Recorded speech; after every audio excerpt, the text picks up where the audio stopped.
Eu sou o professor André Santos, fisioterapeuta vestibular no Rio de Janeiro, Brasil.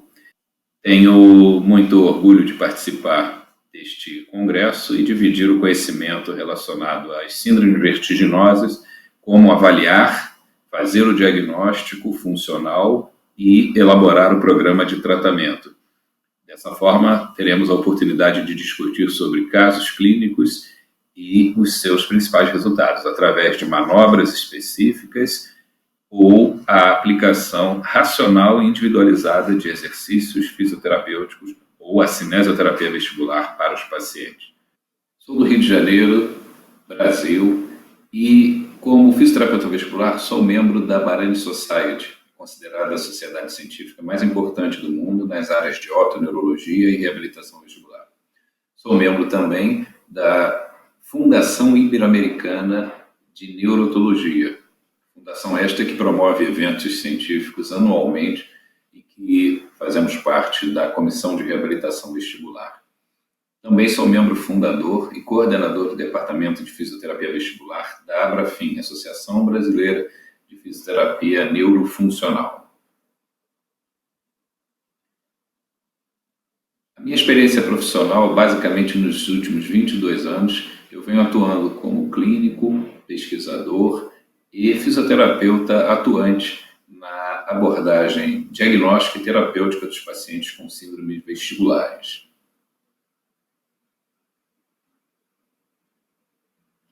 Vamos começar com um breve histórico da fisioterapia vestibular.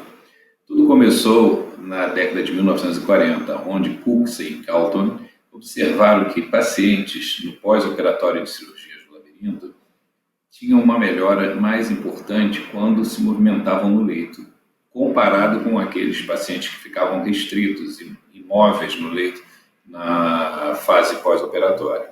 E diante dessa observação, eles criaram um protocolo de exercícios com movimentação da cabeça, movimentos oculares e corporais para estes pacientes. E a verificação deles, baseada em plasticidade neuronal, foi de que realmente a mobilidade após o ato cirúrgico fazia com que o sistema vestibular recuperasse com mais naturalidade e funcionalidade.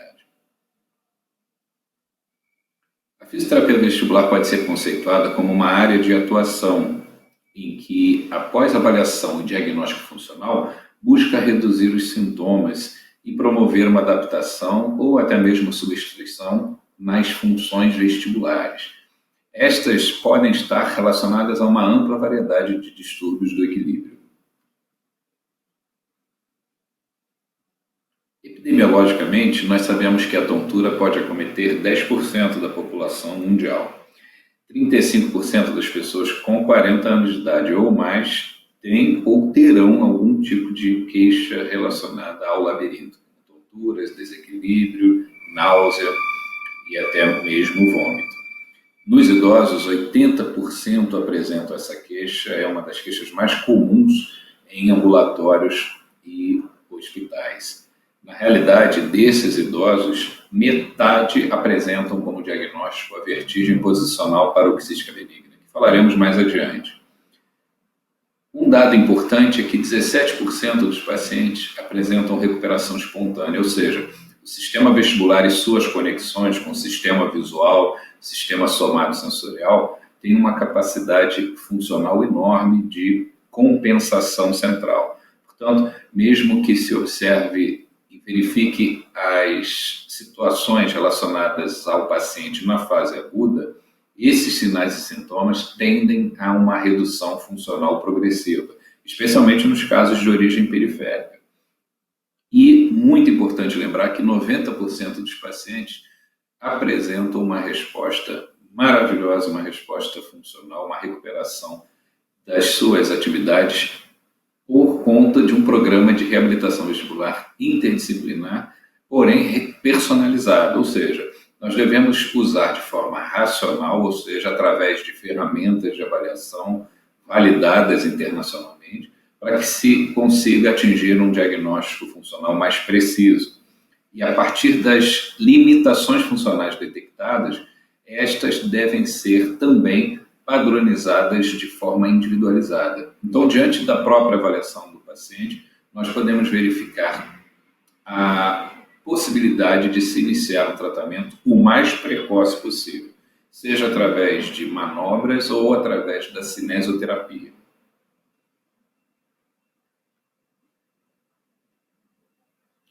Tipos de tontura. Esse tópico é muito importante porque é muito frequente que o paciente relate da seguinte forma: estou com um peso na cabeça, eu sinto que meus pés estão flutuando. Muitas vezes, então, não há uma precisão na informação desse paciente. Então, é importantíssimo fazer a distinção desses dois tipos de tontura. Nós temos a tontura do tipo rotatória, que também pode significar vertigem, do latim vertere, que significa girar, rodar. Neste caso, o paciente relata que tudo gira ao seu redor, ou seja, o ambiente, a parede, teto, tudo está girando ao seu redor. Nitidamente ele verifica isso. Deve ser questionado ou até mesmo orientado a esse paciente que ele relembre dessa situação.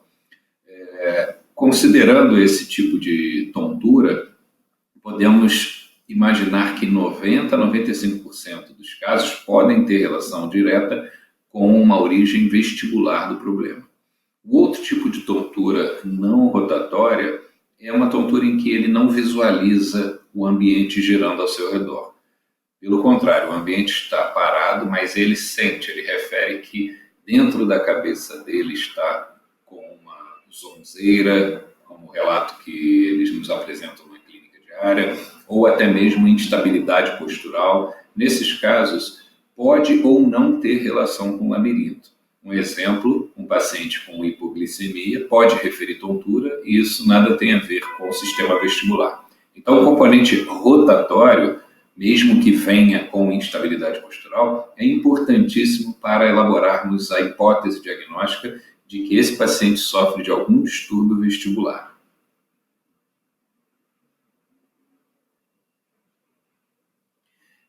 Uma breve revisão da anatomia, nós possuímos dois labirintos, esquerdo e direito. Eles se encontram na parte petrosa do osso temporal.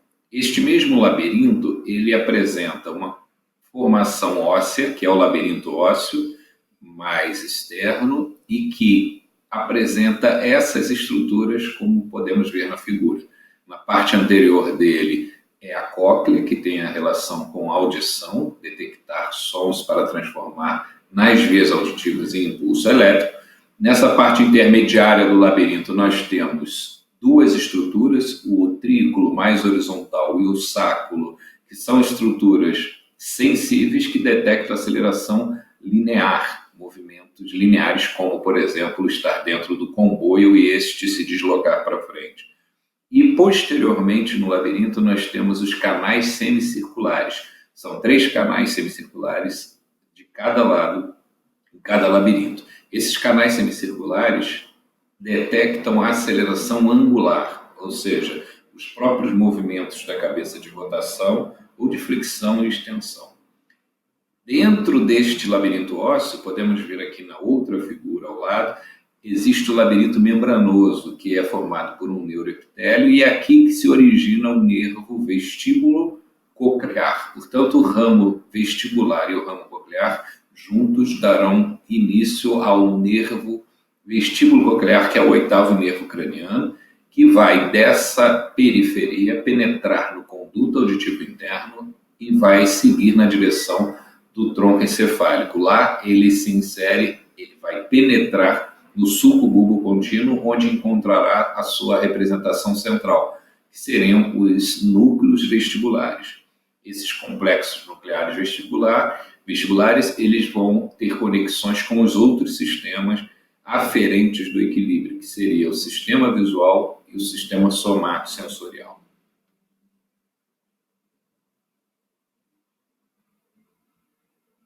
Muito importante também entendermos que, a partir dessa informação vestibular e suas conexões com os outros 2 sistemas citados, nós teremos aí uma resposta vestibulo-ocular que é representada pelo reflexo mais rápido do corpo humano. Denominamos de reflexo vestíbulo-ocular.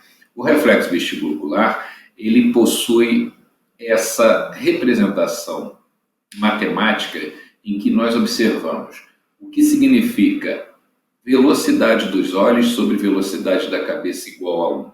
Ora, se nós temos a movimentação da cabeça e sensores que detectam esses movimentos, que seria o labirinto, isso vai ser mensurado, vai ser captado pelo sistema nervoso central para que ocorra a resposta reflexa em relação ao sistema visual.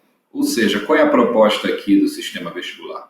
Ao realizarmos movimentos da cabeça, há necessidade de estabelecer uma precisão na estabilização ocular, ou seja, ao movimentar a cabeça, tem que haver uma estabilização da visão.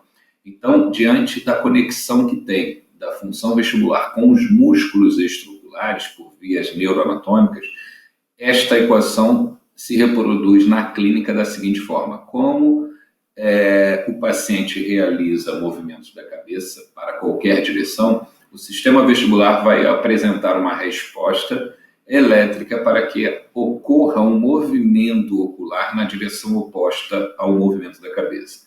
A velocidade desses movimentos deve ser igual e, com isso, vai ter uma resposta de 1. Exemplo prático: se a gente consegue movimentar a cabeça a 10 graus por segundo para qualquer direção, o movimento ocular correspondente vai ser na direção oposta ao movimento da cabeça e na mesma velocidade. Portanto, se for 10 graus por segundo também, nós teremos essa razão de 1.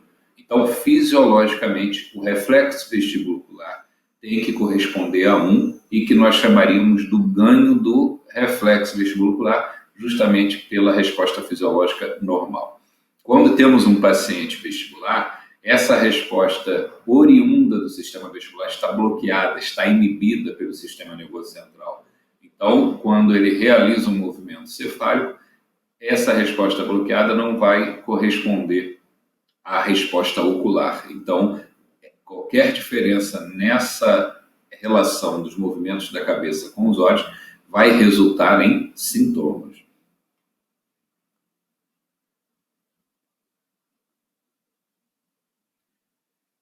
Diante desse quadro anatômico, fisiológico, neurofuncional importantíssimo, vamos partir para a avaliação desses pacientes.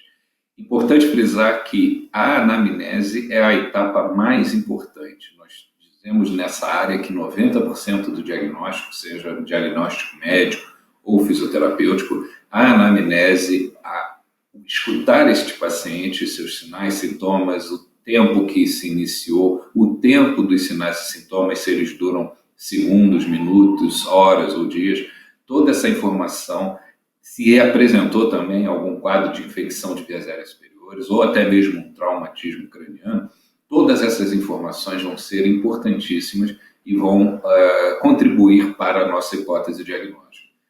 Consideramos, então, repito, que 90% dos casos nós temos já noção do que pode estar ocorrendo diante de uma anamnese detalhada e bem colhida já à beira do leito.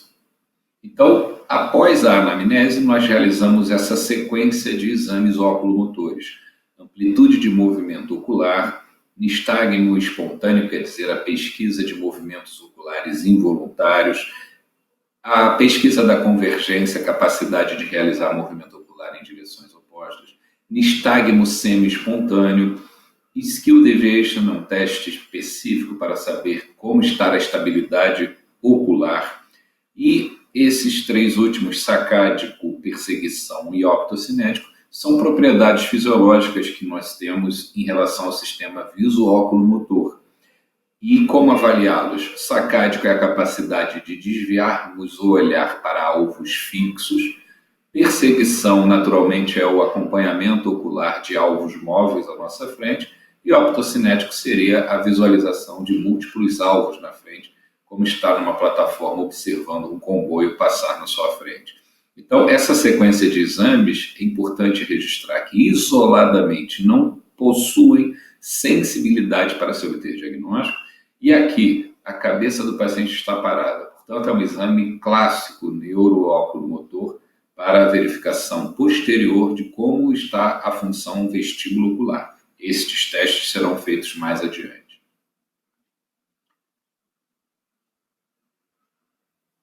Então, diante da avaliação inicial oculomotora, nós passamos para uma outra etapa, que é a avaliação através de testes posicionais. O que estamos procurando aqui? Estamos procurando um quadro muito comum, que é a vertigem posicional paroxística benigna. O que é a vertigem? É uma tontura do tipo rotatória. Posicional, ela só ocorre no momento em que a pessoa movimenta a cabeça no espaço. Então, a VPPB é um quadro extremamente comum, afeta mais mulheres que homens, piora com a idade e teria como causa principal o traumatismo craniano, naturalmente. A VPPB foi descrita em 1921 por Barani e ela se explica através do que? É o deslocamento de cristais de cálcio ou de carbonato de cálcio, que são chamados otocônios, do interior do utrículo para um dos canais semicirculares. Sabemos que o canal semicircular mais afetado é o canal semicircular posterior, esse que detecta quando realizamos o movimento da cabeça para cima. Ao detectarmos o movimento que está causando o sintoma através de testes específicos, nós já vamos saber se o paciente apresenta essa condição chamada VPPB. Esta condição vai ser avaliada, vamos ver aqui adiante, através de testes ou provas posicionais. Se trata então de um problema mecânico, ocorrendo o deslocamento dessas otocônias e que esse paciente apresenta como quadro mais comum e tratável dentro da área da otoneurologia.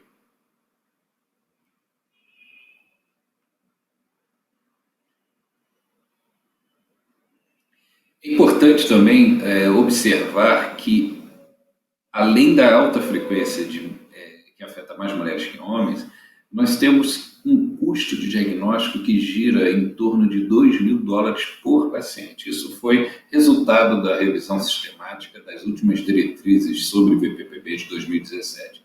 E nessas mesmas diretrizes, um dado muito, muito importante: acima de 65% dos pacientes são submetidos a exames complementares desnecessários.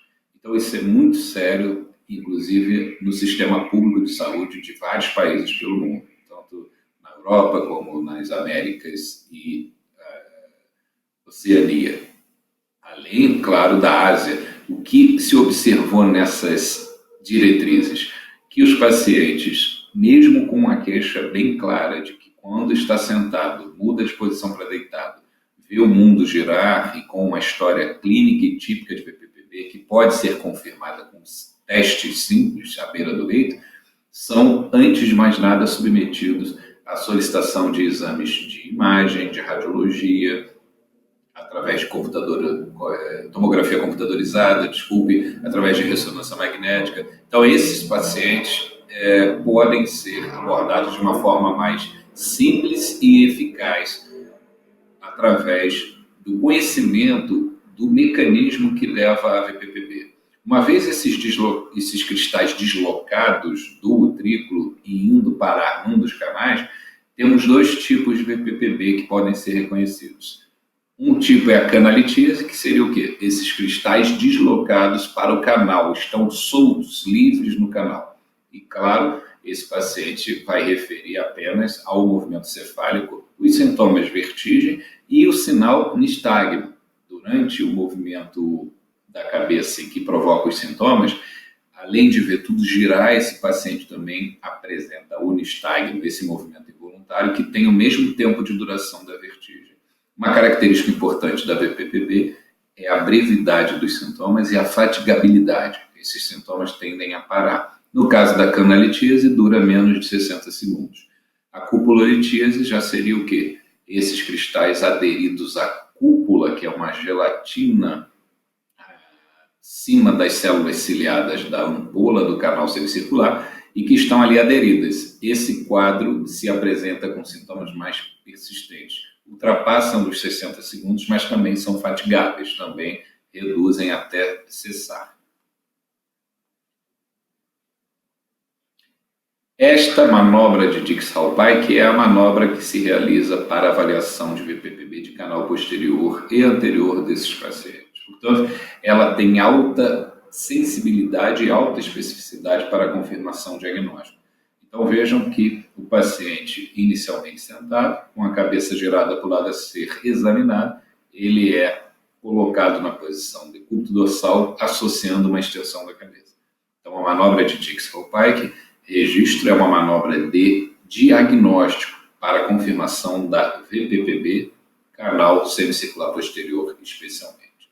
Para testar na presença de diagnóstico negativo no teste anterior de Dix-Hallpike, nós podemos então lançar mão do Roll Test, que é o teste para avaliação do canal semicircular lateral ou horizontal. Então esse paciente está em decúbito dorsal e vamos solicitar que ele, junto da nossa ajuda, realize um movimento de rotação da cabeça, tanto para a direita como para a esquerda. E aqui, esse paciente apresenta vertigem e nistagmos característicos do canal semicircular lateral. Vamos ter a confirmação do considerado até pouco tempo raro diagnóstico de VPPB de canal lateral. Porém, podemos dizer que 30% dos casos de VPPB têm acometido esse canal semicircular. Desde 2008, diretrizes, guidelines foram publicados especificamente relacionados a VPPB. Nós publicamos uma comparação desses guidelines de 2008, que foram 2, e conseguimos fazer uma comparação entre eles, embora com muitas similaridades, especialmente no que se refere ao padrão ouro de avaliação de VPPB, que são as manobras provocativas de Dix-Hallpike. E mais recentemente nós temos as diretrizes publicadas em 2017 por um importante grupo multidisciplinar, em que dessas diretrizes o que foi observado basicamente e que se confirma até os dias atuais é o seguinte caminho: à medida em que se tem a suspeita de VPPB, o paciente vai ser submetido aos testes específicos. Esses testes que citamos anteriormente, ao se confirmar o diagnóstico de VPPB, existe nessas diretrizes algumas afirmações diante das evidências. Uma delas é a não solicitação de exames otoneurológicos tradicionais. Outra, a não prescrição de medicamentos de rotina para o paciente vertiginoso, assim como também está recomendado que esse paciente seja submetido à manobra. Está confirmado que a manobra de reposição ela é superior ao uso de medicamentos ou até mesmo o fato de manter esse paciente em repouso. Então, seguindo esse algoritmo, a ideia geral das últimas diretrizes é que, número 1, o paciente necessita passar pelos testes diagnósticos posicionais. A confirmação da VPPB subentende-se que é necessário realizar o mais precocemente possível a manobra de reposição e após um mês vai se realizar a reavaliação desse paciente. No caso, se ainda apresenta sintomas, há necessidade de reavaliá-lo ou talvez mudar a estratégia terapêutica e muitas vezes a resolução completa dos sintomas, esse paciente vai ter alta, isso independente do uso de medicamentos. Aqui um exemplo de uma manobra de tratamento muito utilizada no nosso dia a dia, que é a manobra de Epley. Essa manobra é a manobra de reposição dos cristais de volta para o utrículo.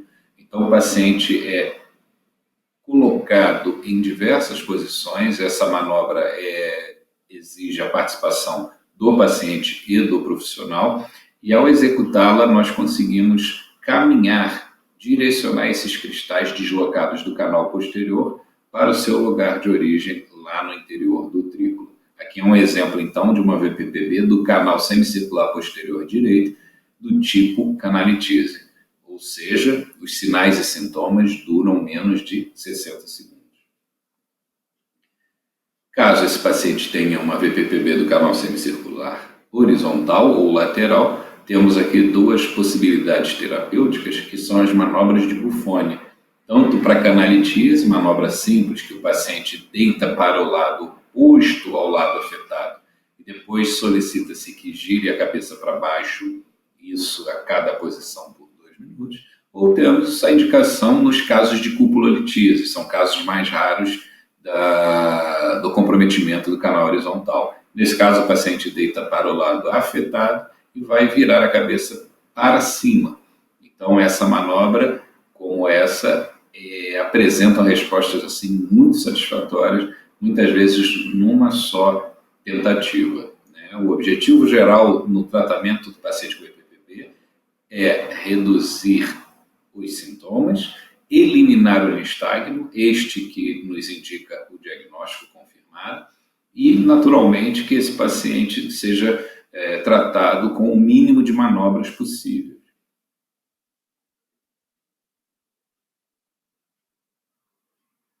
Um outro quadro dentro das nossas duas possibilidades na fisioterapia vestibular é a hipofunção vestibular. Então, uma vez confirmado o diagnóstico negativo, confirmou-se negativo para a VPPB, o nosso caminho é a pesquisa da hipofunção vestibular.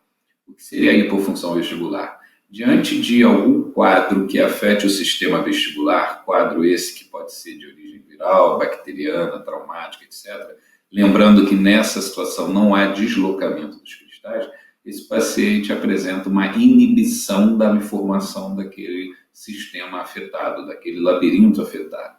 Muitas vezes não há o comprometimento auditivo, o que difere o diagnóstico clássico de neurite vestibular, que é essa infecção do nervo vestibular, da labirintite. O que seria a labirintite? A labirintite seria uma infecção de todo o sistema vestíbulo coclear. Então, o paciente de hipofunção vestibular ou de neurite vestibular não apresenta queixas auditivas.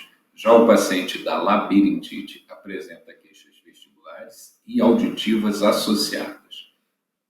Além das causas de infecção viral ou bacteriana, alterações degenerativas, reações tóxicas a medicamentos, alterações do fluxo sanguíneo do labirinto, cuja artéria é muito pequena, sem colaterais e uma forte causadora de distúrbios, portanto, desse sistema, tumor ou lesão cerebral que afete as estruturas da orelha interna. Porém, muitas vezes a causa é desconhecida, mas isso não impede do fisioterapeuta vestibular fazer a sua investigação funcional na busca principal das limitações funcionais destes pacientes. Aqui um exemplo de hipofunção vestibular lateral esquerda, onde mesmo que um ramo do nervo vestibular, como por exemplo do ramo do nervo do canal lateral seja afetado, na fase aguda todo o sistema daquele lado esquerdo vai ser inibido. Neurônios inibitórios vão inibir as informações oriundas daquele lado afetado e, naturalmente, o lado saudável vai responder de maneira intensa. Então, essa assimetria de informações é que é a causadora da vertigem. Então, é um paciente que, mesmo sentado, parado, num quadro desse agudo, por exemplo, de origem viral, ele tem uma intensa crise de vertigem, desequilíbrio, náusea, a cabeça tende a inclinar para o lado afetado. Então, é um quadro muito intenso e incapacitante, mas que tende, como falado no início da aula, a diminuir com o tempo. Então, podemos considerar que de 12 a 24, no máximo 48 horas, esses sintomas vão diminuindo progressivamente, até haver um equilíbrio das informações. Vejam aqui um caso clínico de um paciente que, no mês de dezembro, foi avaliado e diagnosticado com neurite vestibular do ramo superior esquerdo do nervo vestibular. Esse paciente, apresentamos aqui os resultados, veja bem, o lado esquerdo dele, nesse teste chamado Video Red Pulse Test, que no fundo é a utilização de um óculos especial, que detecta e consegue mensurar aquele reflexo vestibulocular que citamos anteriormente. Observamos aqui o lado esquerdo e o direito no mês inicial dos sintomas. Então, quando observamos essas ondas, esses traçados muito irregulares significam apenas movimento ocular além do movimento da cabeça. Então, o paciente realizou um movimento da cabeça através de um teste específico e os olhos não ficaram estáveis, comprometimento do ganho do reflexo vestibulocular. Veja que para a direita o resultado foi normal, sem movimentos acessórios oculares. Aí, este paciente foi submetido, então, à reabilitação vestibular. 3 meses depois, o que podemos observar? Tanto o teste à esquerda como à direita, com padrões de normalidade. Então, esse traçado que ele verifica o movimento da cabeça, ele registra o movimento ocular em consequência do movimento da cabeça e faz o cálculo do reflexo vestibulocular. Então, todos eles, quando têm esse mesmo trajeto de um lado e do outro, significa padrão de normalidade. Esse caso clínico clássico na literatura nos mostra que, em média, 2 meses a 3 meses de reabilitação vestibular nos casos de hipofunção, ou seja, através de exercícios com movimentos cefálicos, treinamento de equilíbrio, etc., podem trazer uma recuperação muito satisfatória.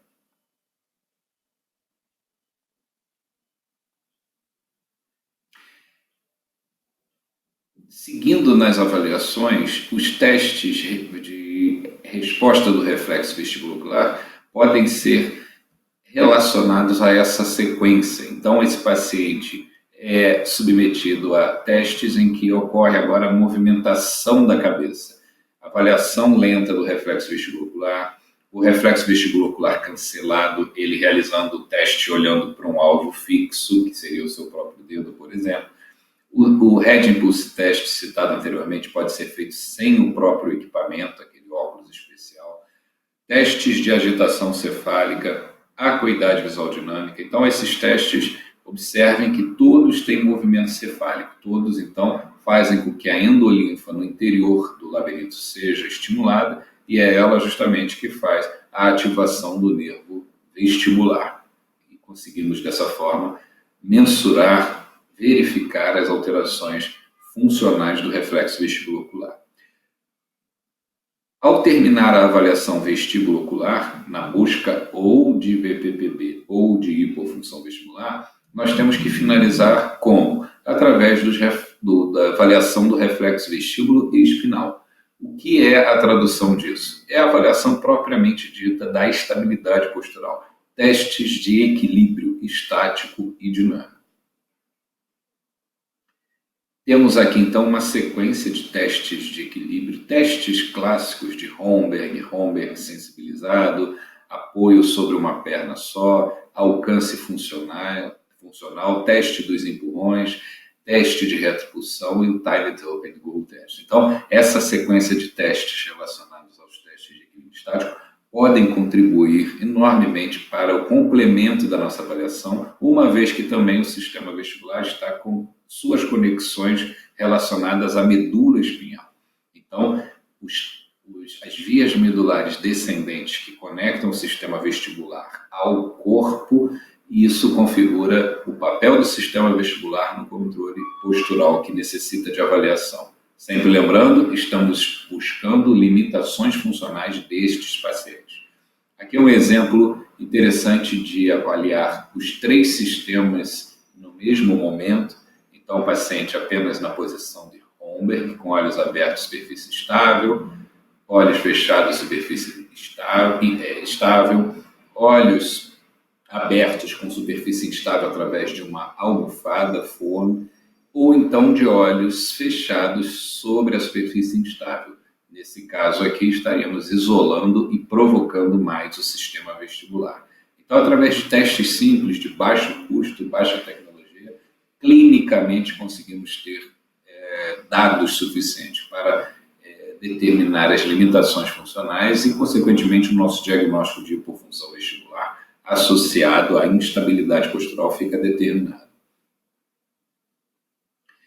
E, para finalizar a avaliação, utilizamos esta ferramenta que é o Índice Dinâmico da Marcha, o Dynamic Gait Index, que tem 8 comandos, é uma avaliação que pode ser realizada autoexplicativa, você vai seguindo as solicitações ao lado do paciente, como, por exemplo, caminhar mudando a velocidade, caminhar girando a cabeça de uma direção para outra, ou para cima e para baixo. Então, todos os 8 itens, os 8 comandos, o terapeuta do lado do paciente vai anotar se deu normal, disfunção mínima, moderada ou severa. Essa ferramenta também contribui para a verificação de pacientes idosos que se apresentam 19 pontos ou menos, eles têm predisposição a quedas. Portanto, essa avaliação, essa ferramenta, a normalidade seria 24 pontos. Se nós temos de disfunção severa 0 até o normal, que ganha 3 pontos, 8 vezes 3, 24 seria o sujeito normal.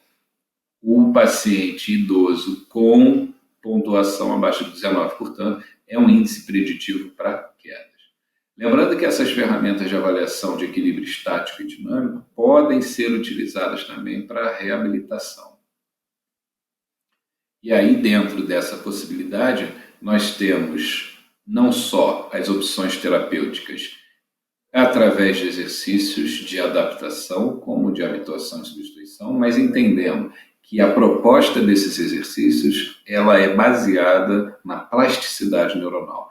Então, aquele mecanismo inicial de que um labirinto está em desequilíbrio de informações em relação ao seu vizinho, esta recuperação, além da espontânea, pode ser motivada e incrementada com movimentos cefálicos. Aliás, é bom lembrar que as diretrizes de hipofunção vestibular que foram publicadas pela Associação Americana de Fisioterapia, elas recomendam para realizar a reabilitação vestibular nos pacientes, é necessário, através dos exercícios, que se tenha movimento cefálico, que se tenha movimento da endolinfa.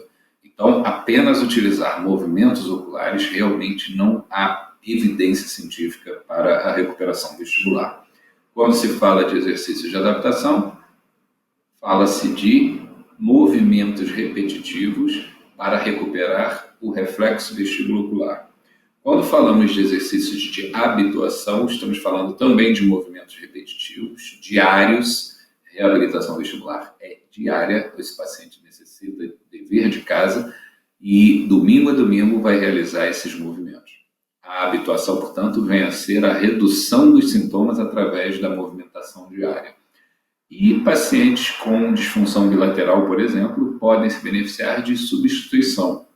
Muitas vezes o mecanismo não tem recuperação nos casos bilaterais, quando se trata de reflexo vestibulocular, e ele precisa, muitas vezes, substituir o reflexo vestibulocular pelo cérvico ocular, ou seja, ele olhar primeiro para um alvo para depois virar a cabeça. Isso vai ser utilizado como proposta terapêutica. Aqui um exemplo de exercícios de adaptação. O paciente olha para um alvo fixo e realiza movimentos com a cabeça sem perder de vista o alvo. Pode fazer movimentos horizontais e verticais da cabeça. Exemplo de exercícios de habituação: o paciente sentado na beira da cama, vira a cabeça para um lado, deita para o outro, fica 20 segundos, senta novamente, deita para o outro lado. Então, essa sequência de exercícios programadas para a realização diária pode ajudar à redução dos sintomas.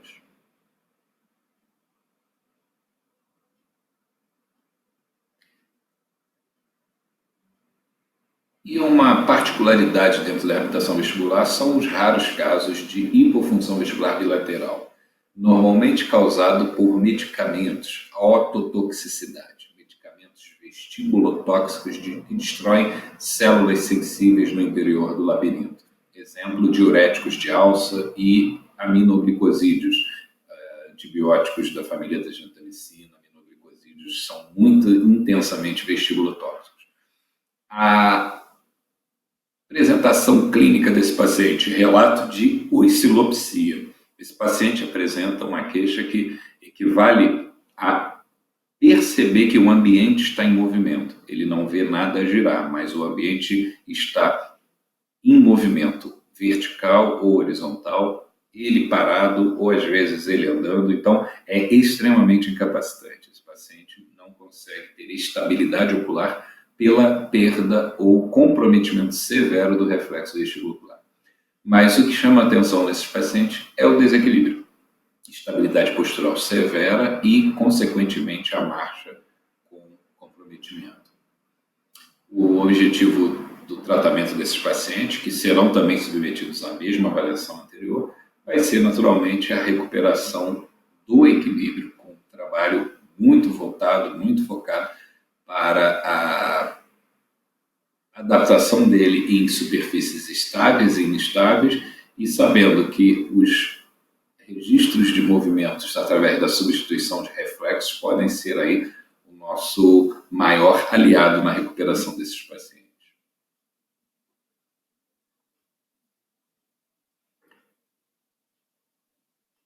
Para registrar, naturalmente sabemos que a síndrome vestibular afeta muito os idosos.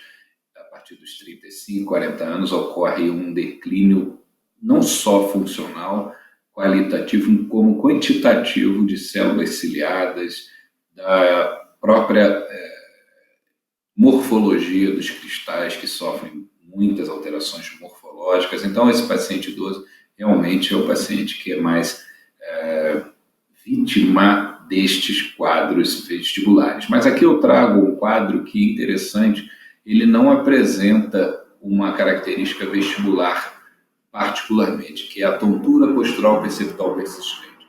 Esse quadro, antes chamado de tontura ou vertigem fóbica, é um paciente que tem o receio, o medo de cair.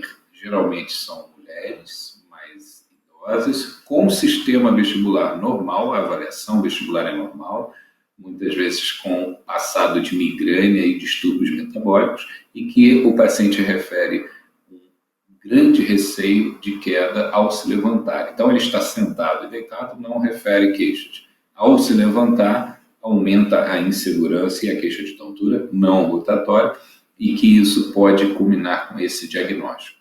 TPPP, tontura postural perceptual persistente. Mesmo na ausência de sintomas e sinais positivos nos testes para o sistema vestibular, estes pacientes podem se beneficiar de um programa de treino de equilíbrio, força muscular e também dos exercícios vestibulares. Já nos direcionando ao final da nossa aula, eu gostaria de trazer como novidade a atuação do fisioterapeuta no ambiente de emergência. Então, quanto mais precoce for atendido esse paciente, seja para a verificação de BPPB ou a verificação da hipofunção, que seriam normalmente os casos médicos de diurite vestibular, esses pacientes podem ser submetidos não só a manobras e terapêuticas para a recuperação no mesmo dia de um quadro de BPPB, como já podem sair nesse mesmo dia, no caso das hipofunções, com os exercícios orientados. E no próprio ambiente de emergência, a aplicação por parte dos membros da equipe, incluindo o fisioterapeuta, de protocolos. Então, esse protocolo HINTS, que na realidade é um acrônimo dos seguintes testes: o Head Impulse Test, que nós apresentamos aqui na aula, a verificação de nystagmus espontâneo e semi-espontâneo e o Skill Deviation. 3 simples testes vestíbulo-oculomotores podem, à beira do leito, levantar a suspeita clínica de um AVC de tronco cerebral. Então, é muito importante que esses protocolos já consagrados e já validados internacionalmente possam ser disseminados na atuação da equipe hospitalar, especialmente em ambiente de emergência. Então, esse paciente de origem periférica não vai ter necessidade de internação, mas uma suspeita de lesão isquêmica central, esse paciente com simples testes à beira do leito já vai antecipadamente ser indicado para internação e, claro, avaliação e verificação através de exames complementares necessários. Eu gostaria, então, de agradecer a oportunidade de participar e trazer essas informações da nossa prática diária da avaliação e tratamento das disfunções vestibulares nos pacientes. Deixo aqui os meus contatos e também o desejo de sucesso a todos. Muito obrigado.